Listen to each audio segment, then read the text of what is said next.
présenté donc OCS. Maintenant, donc, on va s'attaquer à la partie GLPI, gestionnaire libre de parc informatique. Donc, on va allumer les deux machines concernées par ce contexte. Donc, c'est-à-dire la machine OCS GLPI et la machine client.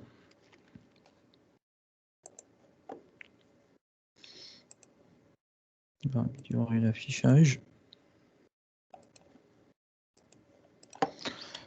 On se log en tant que super utilisateur, bien sûr, en tant que root. Donc, pour rappel, à ce stade, on a OCS qui est fonctionnel. Donc, je lance mon navigateur web, histoire de vérifier que j'ai toujours accès au service.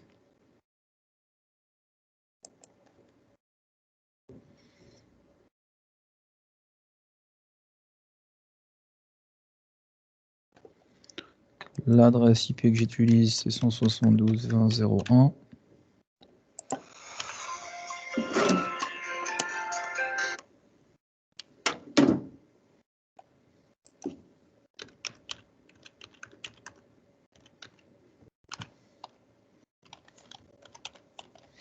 Slash OCS reports.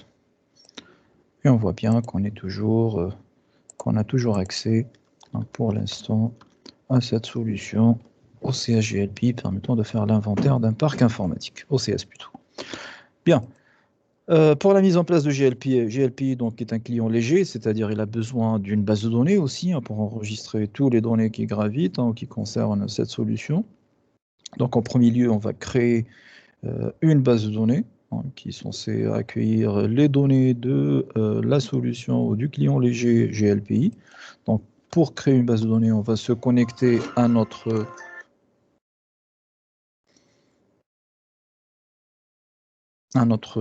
SGBD, pardon. MySQL-U root. Et on va créer notre base de données. Donc create, donc pour l'instant, si on vérifie, on fait un show databases. On n'a qu'une seule base de données, donc on a créé pour la solution OCS Web. Les trois autres bases de données sont des bases de données créées par le système de gestion de bases de données, MariaDB. On va créer maintenant donc la nouvelle base de données créée database qu'on va nommer GLPI. C'est un choix, on peut l'appeler comme on veut. Donc si on refait notre show databases, on voit qu'on a une deuxième ou une autre base de données qui apparaît, GLPI. Et on va créer un utilisateur administrateur de tout ce qui va se créer dans cette base de données GLPI. Donc à travers la requête SQL grant all privileges on, donc attribuer tous les privilèges dans la base de données GLPI et dans toutes les tables de cette base de données, donc point étoile. L'étoile représentera toutes les tables qui vont se créer à l'intérieur. To, notre utilisateur, on va l'appeler GLPI user, dans notre cas, et qui sera identifié, qui on lui attribuera identified by le mot de passe, dans notre exemple, password, point virgule, à la fin de la requête SQL. Et pour valider ces requêtes, on valide les transactions à l'aide du flush privileges. Et on quitte la console MariaDB. Exit. Donc on revient à l'invité de commande du système d'exploitation ou de Debian. Alors, on va télécharger donc la dernière version de GLPI, qui est la version 9.5.2, pardon. Donc à l'aide de notre commande wget, comme on l'a fait pour OCS, wget, suivi de l'URL. Donc https, https // c'est sur github.com /glpi project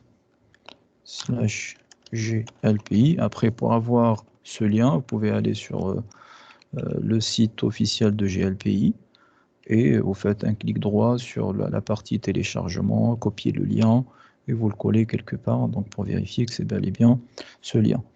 Alors, donc GLPI project, GLPI releases, download,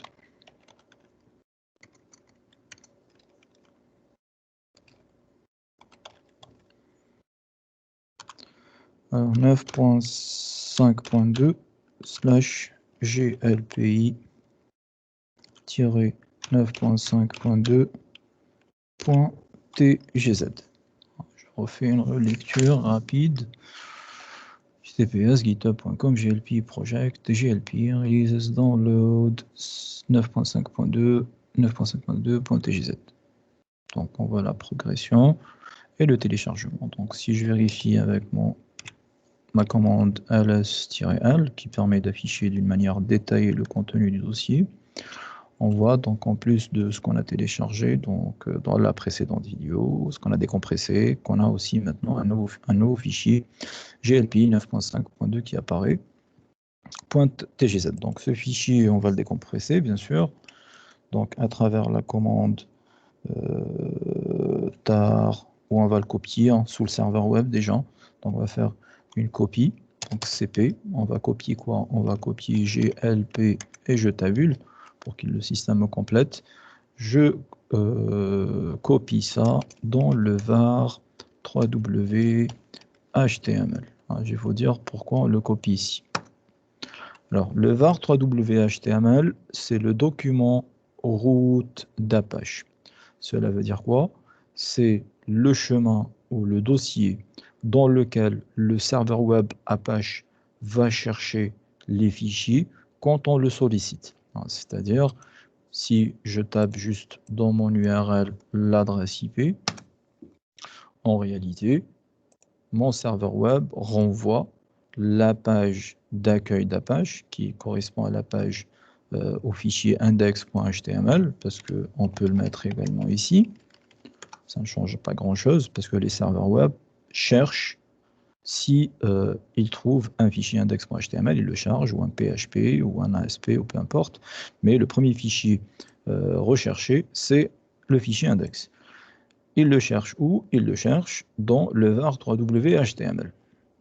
Et pourquoi c'est dans le var 3w html? Parce que c'est le document route d'Apache. Ce document route d'Apache qui est configuré, qui est renseigné dans le etc Apache 2 sites available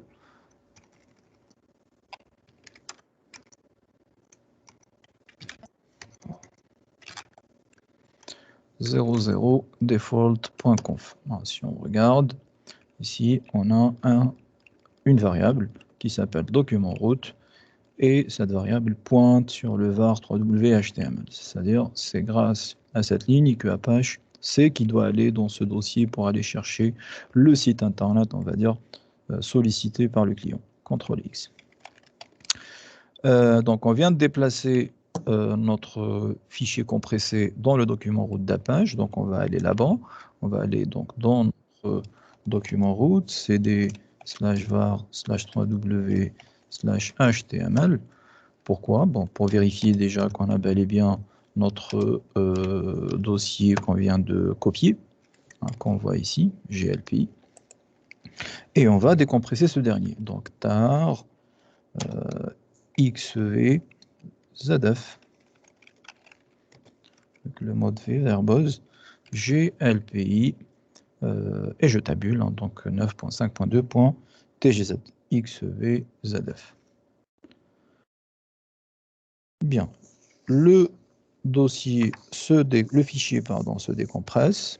Il nous permet donc d'avoir un nouveau dossier qui s'appelle GLPI, qu'on voit ici. Donc à la base, on n'avait que le fichier index et le fichier TGZ. Maintenant, on a un dossier. Pourquoi c'est un dossier? Parce qu'ici, on voit que c'est écrit D pour directory. Quand on a affaire à un fichier, on a des tirets.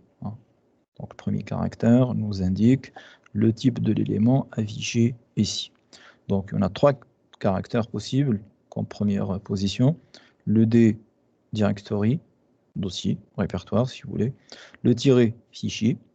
Et le L, éventuellement, pour dire c'est un link, un lien qui redirige en général vers un autre fichier ou un autre dossier. Clair. À partir du moment où on a copié le dossier, pardon, et on l'a décompressé dans var 3w html, si on regarde encore une fois, on voit que le dossier GLPI, son propriétaire, c'est pas le root, c'est pas l'utilisateur root, son propriétaire c'est user. Et son groupe propriétaire aussi, c'est user. Le serveur web Apache a besoin, quand on va finaliser l'installation de GLPI, de modifier certains fichiers qui se trouvent dans GLPI.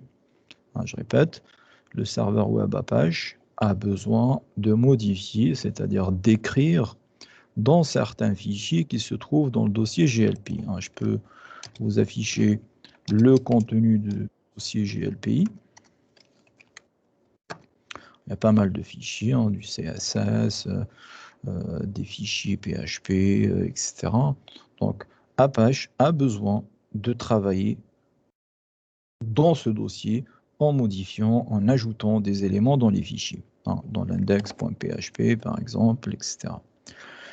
Et pour que Apache puisse le faire, il faut que Apache devienne propriétaire de ce dossier. Parce que, je refais encore une fois, mon ls-l, le dossier GLPI n'appartient pas. Il appartient à un utilisateur qui s'appelle user. Donc il doit appartenir à Apache.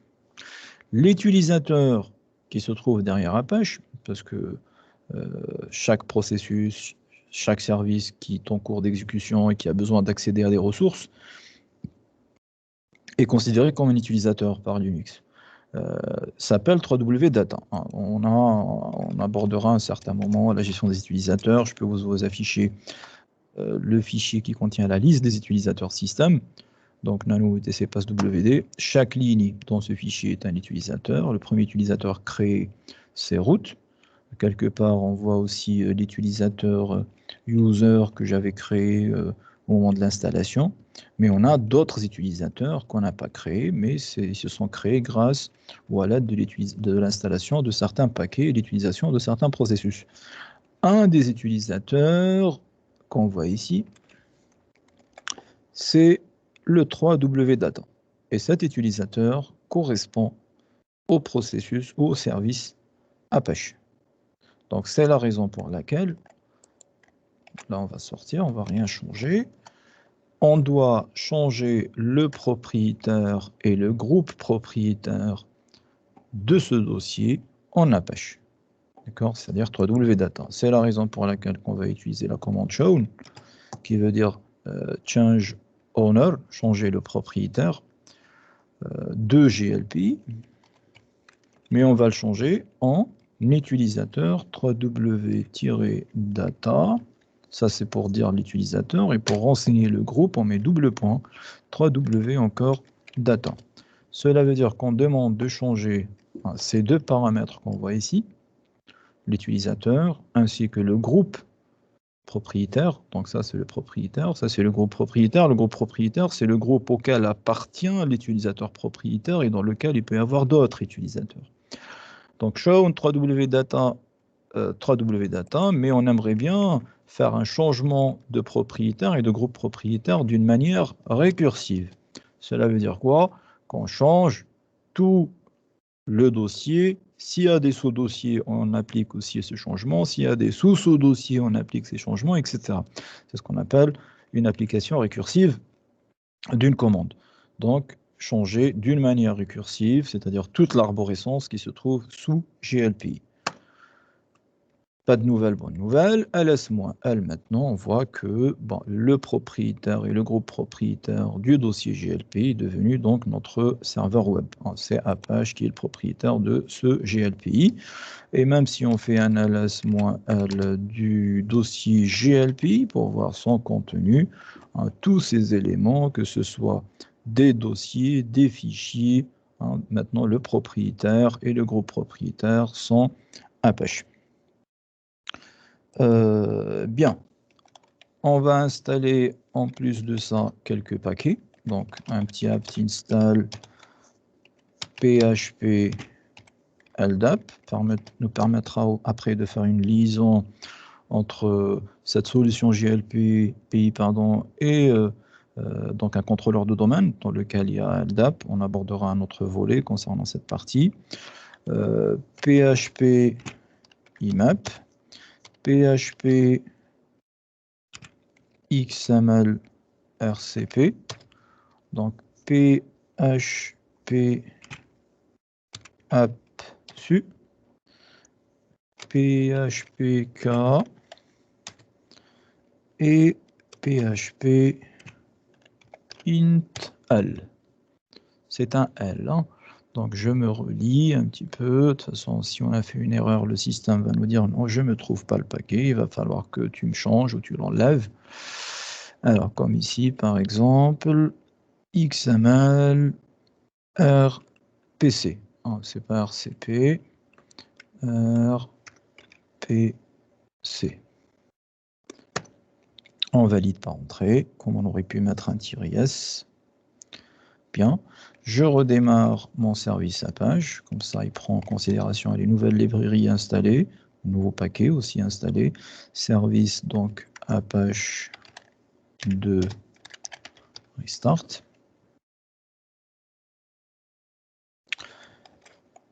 Et on va dans le dossier, plutôt au niveau de la machine client, pour solliciter l'accès au dossier GLPI, cette fois-ci. Donc en réalité, quand on tape 172.20.01, ça va aller directement dans le var 3w.html, mais nous, on veut accéder au sous-dossier GLPI. Donc c'est la raison pour laquelle on complète par GLPI. Donc quand on arrive, quand on tape cette URL, elle sera redirigée vers un install.php pour finaliser l'installation. Donc on choisit bien sûr la langue qui nous intéresse, français. On accepte et on lit, si on veut, la licence. Il ne s'agit pas de mise à jour, donc on peut faire cette manip si on a une version antérieure et on veut mettre à jour notre solution. On installe. On vérifie que tout est coché correctement. Donc quand on a un avertissement, c'est pas trop grave. Donc c'est pas une erreur. Il nous dit, il nous manque l'extension zip qu'on pourra installer un peu plus tard, BZ2. Que l'accès web au dossier file ne devrait pas être autorisé. On va sécuriser ça un peu plus tard. On va faire continuer. Et là, il nous demande de configurer la connexion à la base de données. La chaîne de connexion, donc le serveur SQL, c'est le serveur là où se trouve GLPI, donc c'est la même machine, localhost. L'utilisateur qu'on a renseigné, c'est GLPI user, qu'on a créé tout à l'heure, et son mot de passe qu'on a défini dans la requête SQL, password. Il nous dit, dans ce système de gestion de base de données, il a détecté la présence d'une base de données GLPI. Est-ce qu'on veut l'utiliser ou est-ce qu'on veut créer une nouvelle base ou utiliser une base existante? Donc nous, on va choisir GLPI, on l'a créé pour cet effet. Le système crée donc les tables dans la base de données. La base a bien été initialisée, donc on peut aller ici. Si on veut vérifier la présence de tables, on peut se connecter à MySQL, à notre SGBD MariaDB. On va lui dire use GLPI, utilise la base de données GLPI. On voit que maintenant on n'a plus none, mais on a GLPI. Et on va lui dire show tables, montre-moi les tables. On voit que ce qu'on vient de faire de l'autre côté nous a permis de créer toutes ces tables. D'accord? Donc, il y en a 351 tables derrière l'application GLP. On le voit ici. Donc, exit. On revient sur la machine client pour continuer.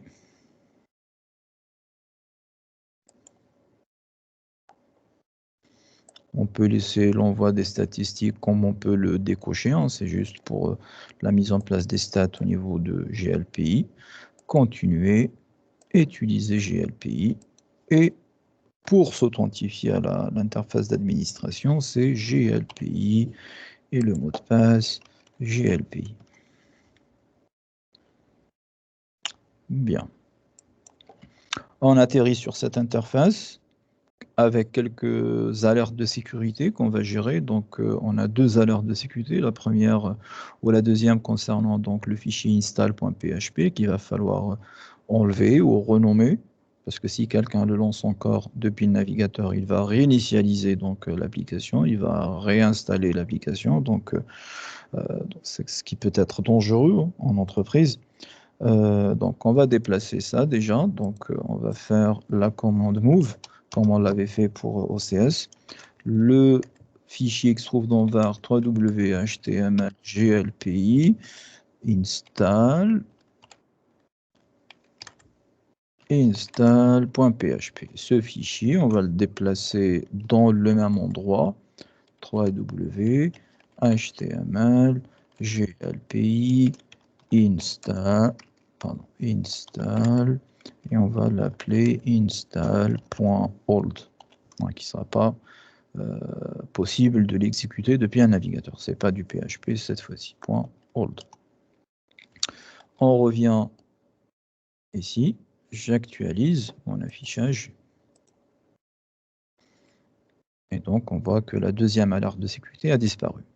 La première alerte de sécurité concerne les mots de passe par défaut. Donc, par défaut, dans GLPI, on a 4 utilisateurs. On a l'utilisateur GLPI qui est l'administrateur de cette interface. On a post-only, les utilisateurs qui peuvent poster uniquement des incidents.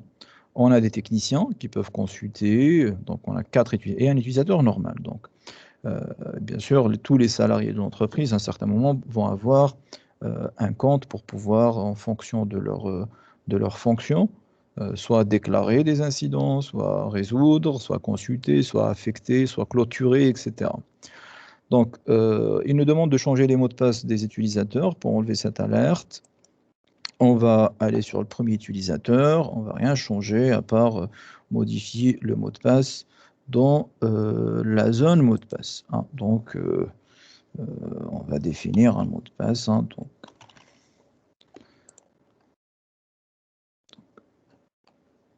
on sauvegarde. Je reviens à l'accueil. Je change les mots de passe des 4 utilisateurs.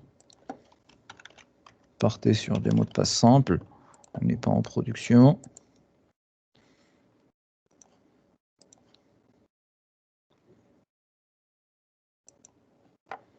L'objectif est d'enlever cette alerte de sécurité concernant les mots de passe par défaut des utilisateurs, parce que si on les laisse, quelqu'un peut se connecter, du fait qu'il connaît un petit peu l'application GLPI, il peut se connecter avec les comptes par défaut. Avec, il sait qu'il y a un login tech, il sait qu'il y a un login GLPI, il peut donc se connecter à notre application et éventuellement faire des bêtises, hein, récupérer des choses, créer tout et n'importe quoi, etc. Donc là, au niveau de cette partie, on a installé GLPI. L'objectif de l'étape suivante serait de mettre en place la synchronisation entre OCS et GLPI, parce que OCS nous permet de faire l'inventaire. L'inventaire fait par OCS, hein, donc dans cette interface qu'on voit 0.1 slash 0.1 OCS reports. Pour mon cas, ça peut être une autre adresse pour vous. Ces deux machines, on aimerait bien les voir apparaître automatiquement dans le menu machine hein, donc, ou ordinateur de GLPI, on le voit aussi directement au niveau de l'interface d'accueil, pour que les salariés, quand ils se connectent, hein, ils peuvent dire moi j'ai un problème sur tel ordinateur, sur telle imprimante, sur tel routeur, sur tel switch, sur telle borne Wi-Fi, etc. Donc l'inventaire fait par OCS, on va l'intégrer à GLPI. Comme ça, la solution GLPI sera synchronisée avec OCS et le matériel inventorié sera utilisé pour désigner sur quel matériel ou sur quel logiciel on rencontre tel ou tel problème. C'est la fin de cette présentation que je vais